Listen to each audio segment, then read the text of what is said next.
మధ్యప్రదేశ్ రాజధాని భోపాల్లోని కేంద్ర కారాగారం నుంచి 8 మంది సిమీ ఉగ్రవాదులు పరారయ్యారు.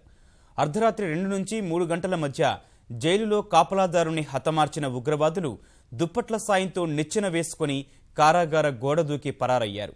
స్టీలు కంచెం, గ్లాసు సాయంతో సిమీ ఉగ్రవాదులు కాపలాదారుని గొంతు కోసినట్లు పోలీసు ఉన్నతాధికారులు వెల్లడించారు. ఉగ్రవాదుల పరారీ సమాచారం అందుకున్న పోలీసులు వారిని పట్టుకునేందుకు వేట ముమ్మరం చేశారు. భోపాల్లోని బస్టాండ్, రైల్వే స్టేషన్లు సహా రహదారులపై పెద్ద ఎత్తున పోలీసులు మోహరించారు. వచ్చిపోయే వాహనాలను క్షుణ్ణంగా తనిఖీ చేస్తున్నారు.